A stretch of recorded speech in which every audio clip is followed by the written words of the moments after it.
Ahí ya está corriendo, ya después lo edito.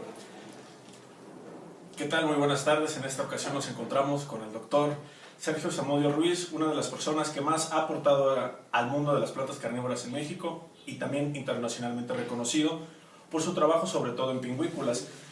Doctor, platíquenos en sus inicios cuál fue lo que lo llevó a esa motivación de estudiar biología. ¿De dónde nace? Pues cuando era muy joven, siempre tuve mucha afición por el mundo natural, por la naturaleza, me sentí muy ligado a ella.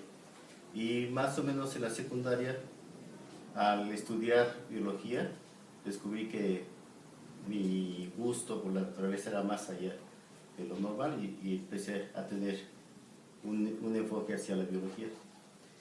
Posteriormente, durante la prepa, decidí estudiar biología y empezar ya de lleno a meterme más a fondo en este asunto. Perfecto. Usted, dentro de la biología, tuvo una especialidad. ¿Nos podía platicar de ella? ¿Cuál es su trayectoria académica? Porque usted es doctor. Sí, al final de la carrera tuve que tomar decisión sobre qué tesis hacer y me había enfocado mucho en el estudio de la etnobotánica, que es la interacción entre la población humana y las plantas, cómo interactúan. Y finalmente decidí ser botánico como especialidad de la biología y hacer mi tesis sobre estudios botánicos. De manera que me acerqué a un botánico que en ese entonces resultó ser el doctor Jesse Rendosky, quien me aceptó como estudiante para hacer tesis y empecé a estudiar una zona árida del estado de Querétaro como tema de tesis, y ahí colecté muchas plantas que tuve que identificar y fue como empecé a familiarizarme con las plantas y a conocerlas. Usted nos platica que cuando usted comenzó, la bibliografía era muy escasa, se tenía contemplado una cantidad muy escasa de especies y que a través de su trabajo taxonómico usted ha descubierto nuevas especies. ¿Cuáles han sido las barreras, las anécdotas a través de ver herbarios, especímenes también directamente en campo y que usted se ha visto con paradigmas tan grandes como encontrar nuevas especies? ¿Qué ha traído eso, para usted? Bueno, en el inicio no había estudios sobre las plantas mexicanas, o eran muy escasos. Y yo empecé a estudiar pingüícolas porque durante el desarrollo de mi tesis colecté ejemplares de una de ellas y no podía identificarlos, entonces estuve batallando mucho con su identificación y era una especie que no estaba descrita y que fue descrita posteriormente como pingüícola esseriana. ¿Fue la primera que usted descubrió? Fue la primera que yo encontré, sí, aunque yo no la describí porque no tenía la preparación suficiente ni tenía los elementos suficientes. Entonces, las dificultades entonces eran que no había bibliografía para identificar las plantas. Existía solo una monografía a nivel mundial hecha por una Jos Kasper, un alemán, escrita en alemán y en latín, y que era muy difícil de conseguir. El doctor Rendosky tenía un ejemplar que me hizo favor de prestarme, pero yo no conozco el idioma alemán y era muy difícil poder leerla y poder interpretarla. Kasper citaba 3 especies para México entonces, y el doctor Rendosky me hizo favor de hacer la traducción de la clave de esta monografía para que yo pudiese identificar. Entonces el primer obstáculo era que no había bibliografía suficiente, nadie estaba estudiando las plantas en México y había pocos ejemplares en los herbarios. Entonces a partir de ahí empecé a buscar literatura, las descripciones originales de las especies y a revisar los herbarios. Cuando el doctor Rendosky vio que yo tenía interés en estas plantas, me dio un paquete con varios especímenes en donde venían varias especies que no estaban descritas, varias especies nuevas. Entonces tuve que pasar un periodo de entrenamiento y de estudio para poder llegar al nivel de entender el grupo y estar en posibilidades de describir especies nuevas. Pero bueno, o sea, usted se adueña realmente como experto de ese grupo. Usted llega a una protección ya internacional, porque tengo entendido que usted incluso acaba de llegar de otro país por una presentación, ¿no? Pues no, fue poco a poco, o sea, yo no, como no había nadie estudiando, pasado este periodo de entrenamiento, digamos, y de conseguir literatura, pude tener la capacidad de describir especies nuevas. O sea, ya estaba yo en posibilidades de reconocerlas y de poder describir y dar a conocer nuevas especies. De manera que, pasados estos años de entrenamiento, empecé a describir. Yo pensaba que eran pocas especies, habiendo 13 descritas por Casper, pensé que pronto íbamos a terminar de describir las especies. Entonces me propuse como meta describir las especies mexicanas y hacer una monografía de las pingüícolas mexicanas y después las centroamericanas, que son como una extensión de las mexicanas. Conforme iba avanzando y escarbando más y investigando, empezaron a aparecer más nuevas especies. Y cuando empecé a explorar el campo, aparecieron más especies todavía.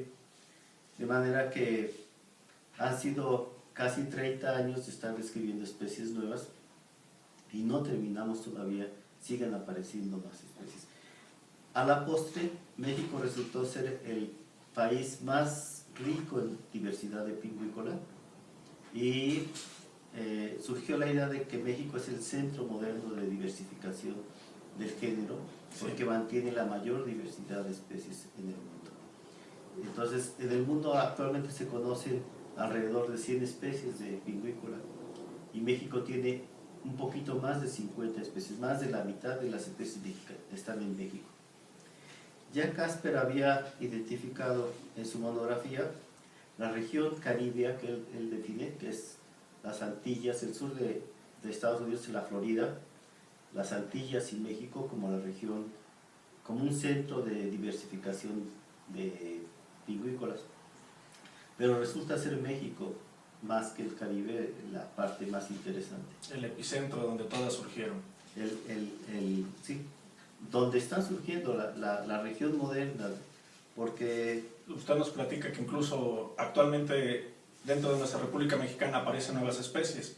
Sí, hemos encontrado, en los últimos años hemos estado explorando varias regiones montañosas, en la Sierra Madre Oriental, en Michoacán, en Jalisco, en Durango, y han aparecido especies nuevas, especies microendémicas que solo las conocemos de un solo lugar y de poblaciones muy pequeñas.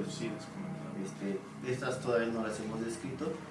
Y también hace unos años, revisando el herbario del Jardín Botánico de Missouri, de San Luis, Missouri, encontré ejemplares de una especie nueva de Honduras, de una montaña de Honduras, y fui a Honduras a tratar de encontrarla y no la encontré. De manera que solo tengo los ejemplares de San Luis, Missouri, pero es una especie nueva, no descrita. Que se sabe que existe, pero todavía no ha sido visualmente para usted identificada. Sí, no hemos tenido material suficiente para describirla. Está pendiente de describirla. Y también de varios mexicanos hemos encontrado especímenes de especies que no están descritas y que todavía no hemos podido resolver porque no las encontramos en campo. Entonces tenemos la situación de que en México y partes de Sudamérica, es decir, en el mundo, hay tanta biodiversidad dentro del género de las pingüículas, en su familia en general, que falta mucho trabajo por hacer taxonómicamente, en explorar, en cultivar incluso, porque hay mucho rezago, porque no se tiene todo contemplado. Sí. Cuando empecé no se sabía mucho de las pingüícolas mexicanas, de manera que yo me aboqué más bien al trabajo taxonómico, al trabajo de conocerlas y describirlas y de conocer su distribución. Y seguimos en esa línea de trabajo, pero existen muchas líneas todavía que no se han explorado. Una de ellas es la polinización, por ejemplo, la reproducción, la biología de las plantas, la ecología. Se sabe muy poco de la mayoría de ellas.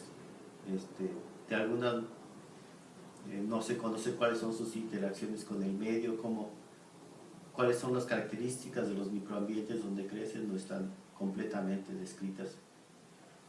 De manera que hay una línea muy grande todavía de trabajo que hacer con las vinícolas mexicanas. También no se conoce nada o muy poco de la genética de estas plantas. De la mayoría de ellas no se sabe cuáles son sus números cromosómicos, que es un dato importante para poder saber cómo son las especies. Perfecto. Usted nos mencionaba que tenía una teoría, tenía una hipótesis de cómo surgían algunas nuevas especies. Usted me daba una primicia de una especie que se encuentra en Jalisco precisamente, que incluso ya usted tiene un nombre previsto para esa especie. ¿Sería posible mencionarlo y explicarnos cómo surge esta nueva especie? Sí. Dentro de los estudios que hemos hecho, surgió la idea de que muchas de las especies mexicanas de vinícolas surgieron por evolución reticulada, es decir, son híbridos entre dos o más especies, o son el resultado de híbridos entre dos o más especies.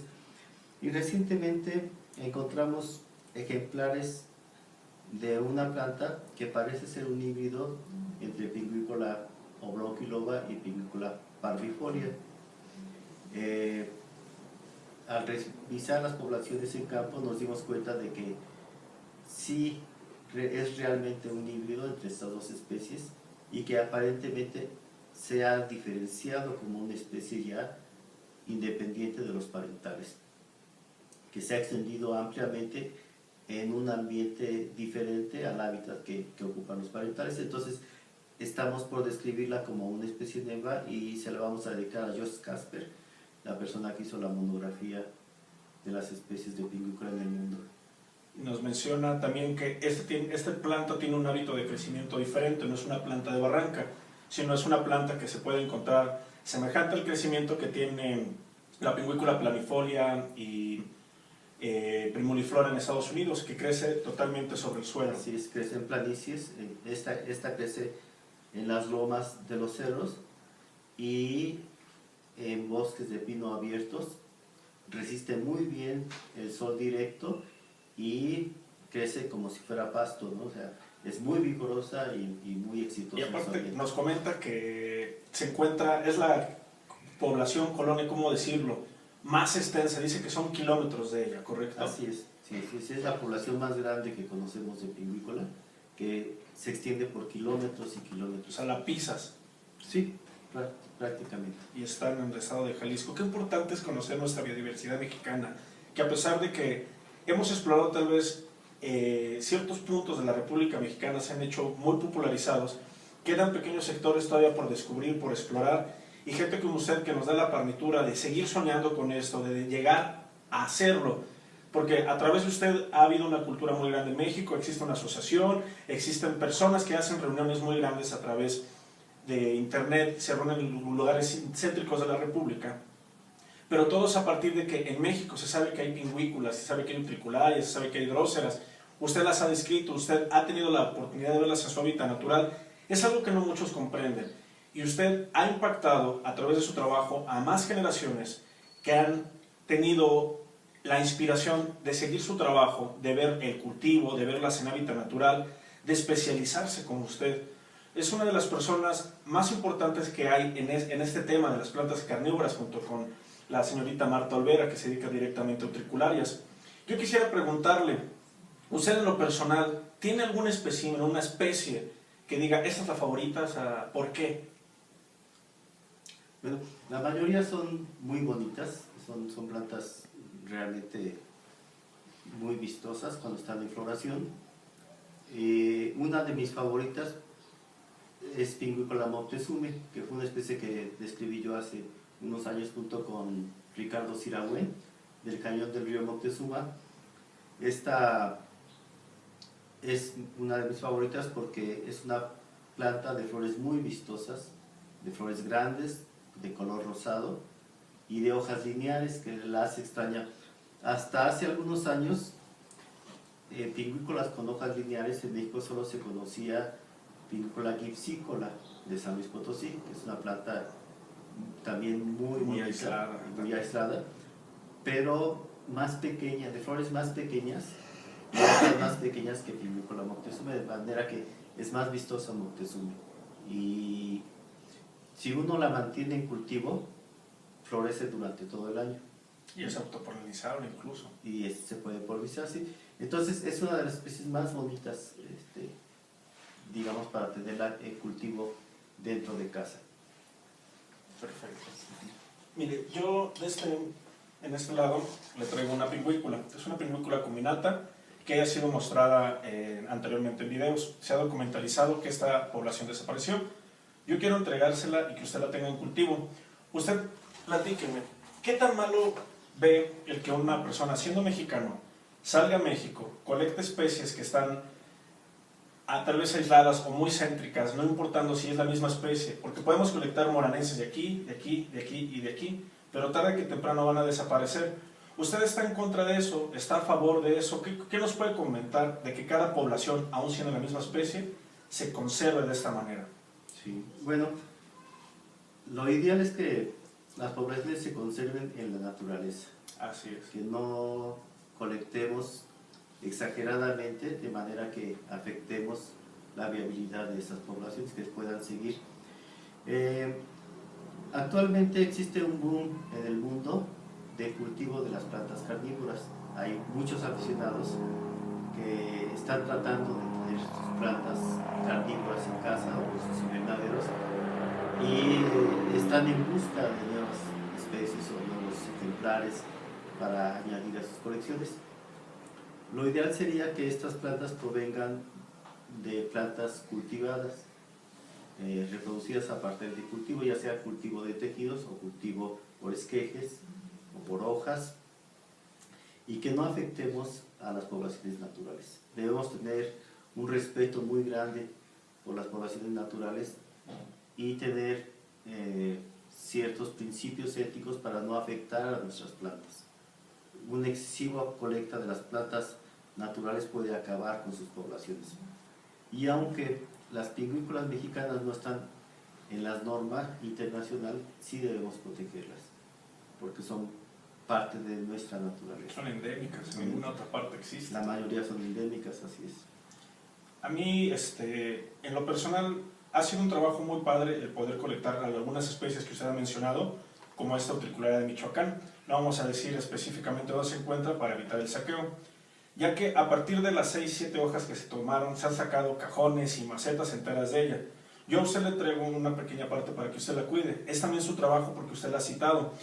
Estaría entregándosela a nombre de Luis Fernando López Burcio, Arcángel Valdés Valencia, la señora León y La Mora, Alberto Sánchez Gamboa, Luis Fernando López Burcio, que ya había mencionado, Areli Villanueva, su servidor Jonathan Emanuel Fraga Hernández, Juan Pedro Morales, Francisco Reyes.